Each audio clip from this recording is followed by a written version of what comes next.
Assalamualaikum warahmatullahi wabarakatuh. Pertama-tama mari kita panjatkan puji dan syukur kehadirat Allah Subhanahu wa taala karena rahmatnya kita dapat berkumpul pada hari ini untuk membahas mengenai anatomi reseptor sistem sensoris bersama fungsi dari reseptor tersebut. Tak lupa selawat serta salam kita panjatkan kepada junjungan kita Nabi Muhammad SAW, kepada keluarganya, sahabatnya, tabiin tabiatnya, semoga sampai kepada kita selaku umatnya. Amin ya rabbal alamin.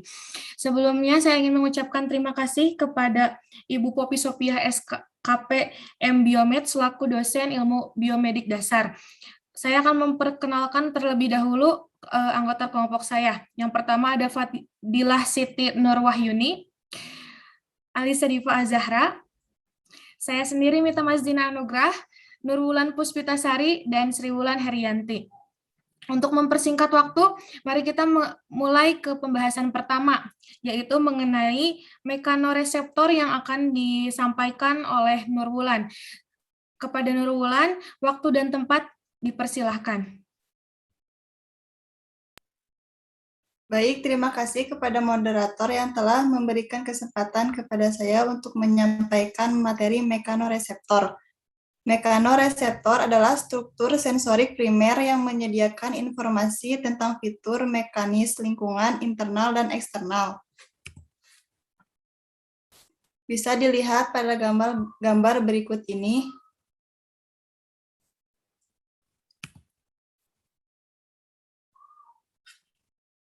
Mekanoreseptor mendeteksi rangsangan seperti sentuhan, tekanan, getaran, dan suara dari lingkungan eksternal dan internal. Mereka mengandung neuron sensorik primer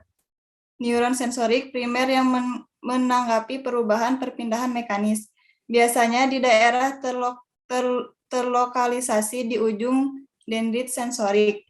Neuron sensor mekanisme sering dikelilingi oleh struktur ekstraseluler yang kompleks yang berpasangan dengan membran sel, di mana saluran ion yang diaktifkan secara mekanis menciptakan arus reseptor.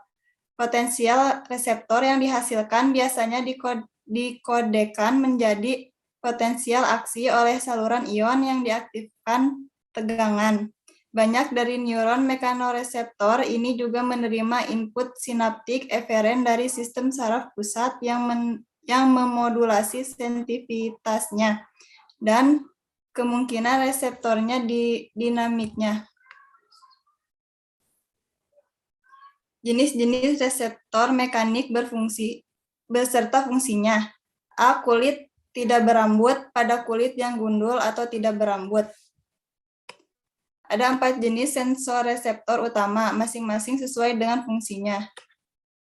Yang pertama ada sel-sel taktil atau juga dikenal sebagai sel-sel Meissner.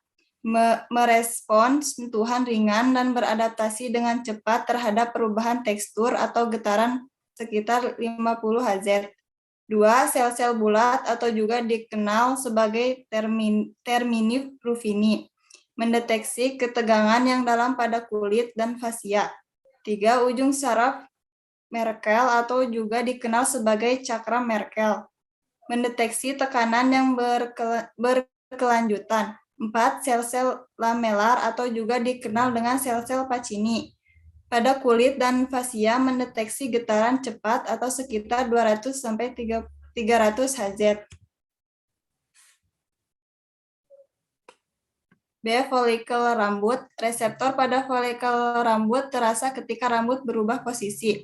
Faktanya, reseptor mekanik yang paling sensitif pada manusia adalah sel-sel bersial dari koklea telinga bagian dalam yang tidak terkait dengan reseptor folikel. Reseptor ini mentransduksi suara untuk otak. C.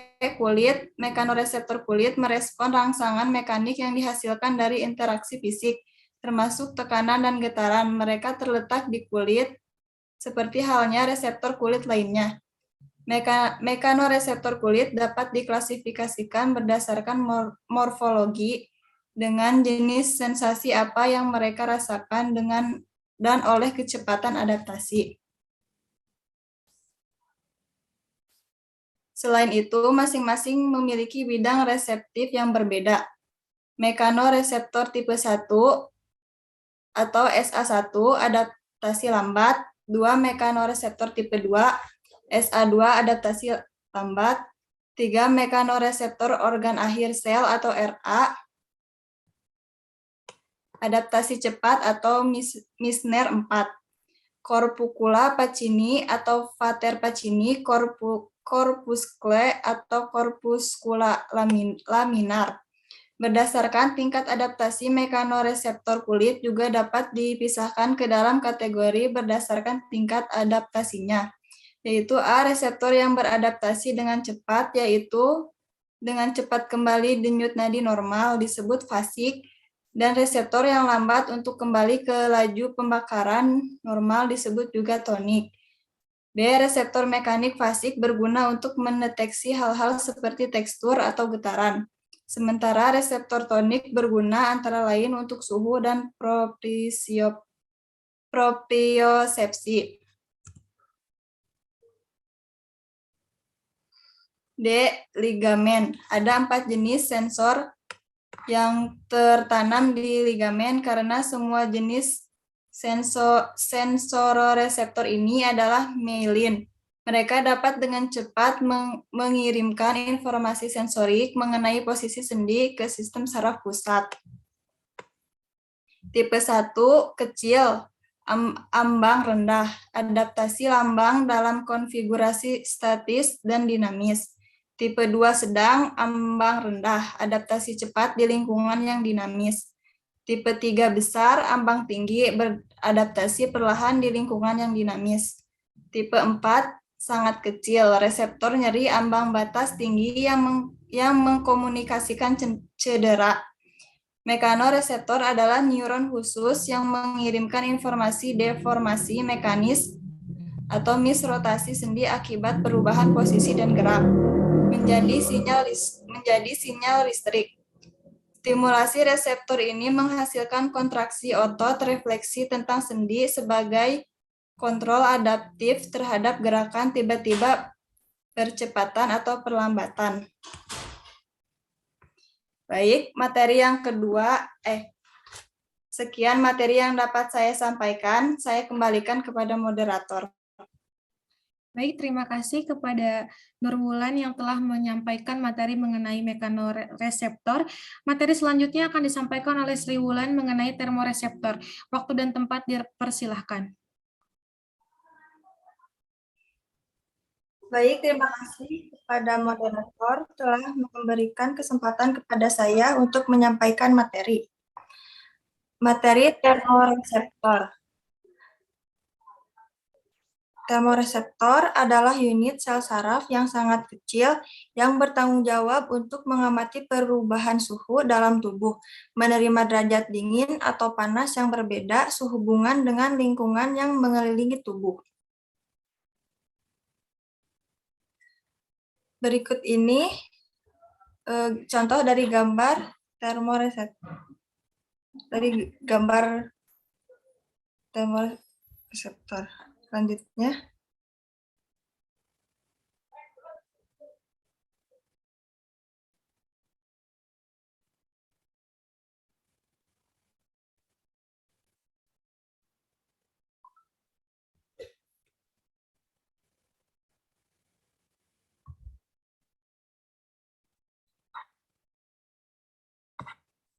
Dalam organ-organ ini terdapat struktur khusus atau sering disebut dengan reseptor yang mendeteksi berbagai perubahan.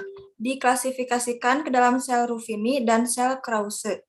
Sel Krause diaktifkan saat mendeteksi sensasi dingin. Dapat ditemukan di lapisan kulit yang paling dalam dan di lidah.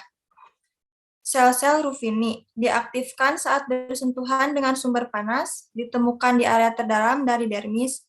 Jumlah sel Ruffini yang dimiliki manusia lebih sedikit dibandingkan dengan sel Krause. Hanya dapat ditemukan di ujung jari, telapak tangan, dan telapak kaki. Sekian materi yang dapat saya sampaikan. Saya kembalikan kepada moderator. Baik, terima kasih kepada Sri Wulan yang telah menyampaikan materi mengenai termoreseptor. Selanjutnya materi ketiga akan disampaikan oleh Alisa mengenai nosiseptor. Kepada Alisa, waktu dan tempat dipersilahkan. Baik, terima kasih kepada moderator. Di sini saya akan menyampaikan mengenai nociceptor. Nociceptor adalah reseptor untuk rasa nyeri yang disebabkan oleh kerusakan pada jaringan tubuh. Nyeri adalah pengalaman sensorik dan emosional yang tidak menyenangkan akibat kerusakan jaringan, baik aktual maupun potensial atau yang digambarkan dalam bentuk kerusakan tersebut. Ini ada gambarnya.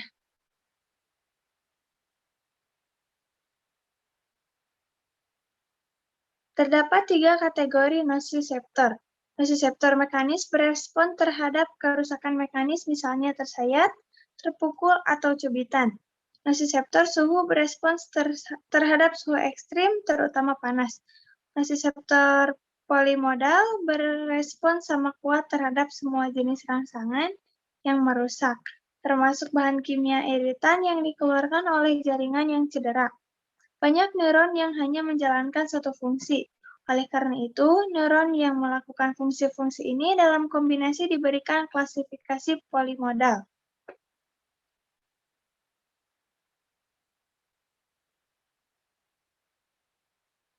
Nociceptor eksternal ditemukan di jaringan seperti kulit, kornea, dan mukosa, sedangkan nociceptor internal ditemukan di berbagai organ seperti otot, sendi, kandung kemih, usus, dan saluran pencernaan. Modulasi adalah proses amplifikasi sinyal neural terkait nyeri atau pain-related neural signal. Serangkaian reseptor haploid seperti Mu, kappa, dan delta dapat ditemukan di cornudorsalis. Reseptor nyeri adalah organ tubuh yang berfungsi untuk menerima rangsang nyeri. Organ tubuh yang berperan sebagai reseptor nyeri adalah ujung syaraf bebas dalam kulit yang berespon hanya terhadap stimulus kuat yang secara potensial merusak. Reseptor nyeri disebut juga nociceptor. Secara anatomis, reseptor nyeri atau nociceptor ada yang bermielin dan ada juga yang tidak bermielin dari syaraf aferen.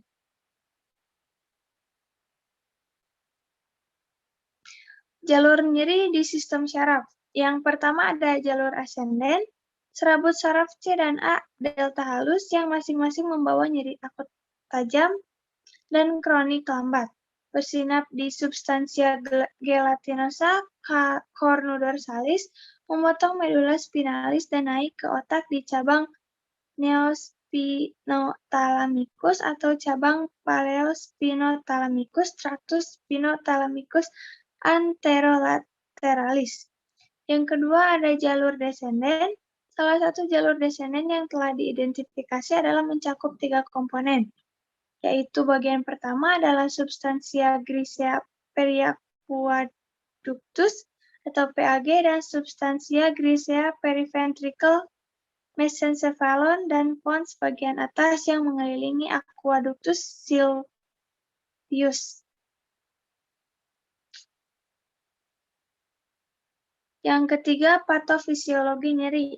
Rangsangan nyeri diterima oleh nociceptor pada kulit bisa intensitas tinggi maupun rendah, seperti peregangan dan suhu serta oleh resi jaringan. Yang keempat, neuroregulator nyeri. Neuroregulator atau substansi yang berperan dalam transmisi stimulus saraf dibagi dalam 2 kelompok besar, yaitu neurotransmitter dan neuromodulator. Neurotransmitter mengirimkan impuls-impuls elektrik melewati rongga sinaps antara 2 serabut saraf dan dapat bersifat sebagai penghambat atau dapat pula mengeksitasi. Sedangkan neuromodulator dipercaya bekerja secara tidak langsung dengan meningkatkan atau menurunkan efek partikular neurotransmitter. Sekian dari saya kembalikan kepada moderator. Baik, terima kasih kepada Alisa yang telah menyampaikan materi mengenai nociceptor. Selanjutnya materi terakhir akan disampaikan oleh Fadilah mengenai kemoreseptor. Waktu dan tempat dipersilahkan.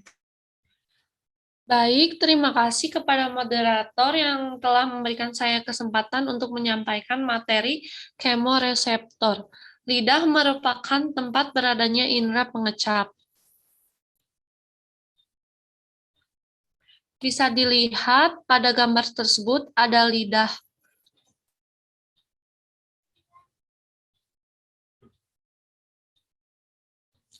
Zat yang dapat dikecap adalah zat-zat kimia berupa larutan. Rasa yang ditimbulkan sebenarnya adalah perpaduan antara rasa dan bau. Lidah terbentuk oleh jaringan otot yang ditutupi oleh selaput lendir. Tonjolan-tonjolan kecil di permukaan lidah disebut dengan papila.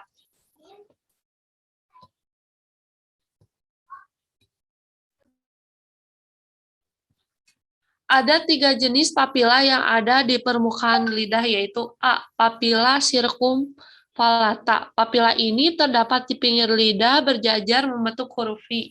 B. Papila pungiformis, yaitu berbentuk seperti jamur. Papila ini menyebar di permukaan ujung dan sisi lidah. C. Papila filiformis, yang berbentuk seperti rambut, berfungsi sebagai perasa sentuhan daripada pengecap.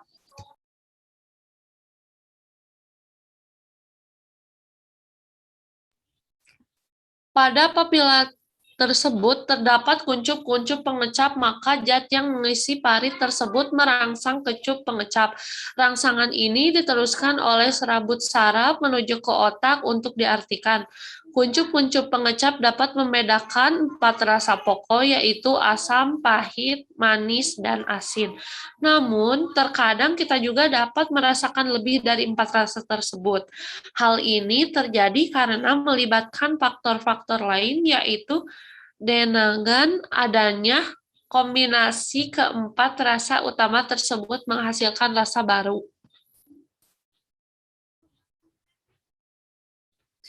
Baik, mungkin sekian materi yang saya sampaikan. Sekarang saya kembalikan kepada moderator. Terima kasih kepada Fadilah yang telah menyampaikan materi mengenai kemoreseptor. Materi sudah semua disampaikan. Bisa kita simpulkan, mekanosreseptor adalah struktur sensorik primer yang menyediakan informasi tentang fitur mekanis lingkungan internal dan eksternal. Jenis-jenis reseptor yang terdapat pada mekanoreseptor tersebut diantaranya kulit tidak berambut, folikel rambut, kulit, dan ligamen. Sedangkan termoreseptor adalah unit sel saraf yang sangat kecil yang bertanggung jawab untuk mengamati perubahan suhu dalam tubuh, menerima derajat dingin atau panas yang berbeda sehubungan dengan lingkungan yang mengelilingi tubuh. Lalu nosiseptor adalah reseptor untuk rasa nyeri yang disebabkan oleh kerusakan pada jaringan tubuh.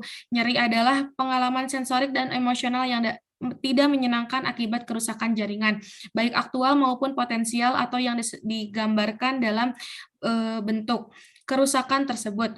Nosiseptor ini memiliki 3 jenis, yaitu nosiseptor mekanis, nosiseptor suhu, dan nosiseptor polimodal. Lalu yang terakhir, kemoreseptor lidah merupakan tempat beradanya indera pengecap. Ada 3 jenis papila yang ada di permukaan lidah, yaitu papila circumvallata, papila fungiformis, dan yang terakhir papila filiformis. Baik, mungkin hanya itu yang dapat kami sampaikan. Semoga materi yang kami sampaikan tadi dapat bermanfaat bagi kita semua. Mohon maaf bila ada kesalahan. Wassalamualaikum warahmatullahi wabarakatuh.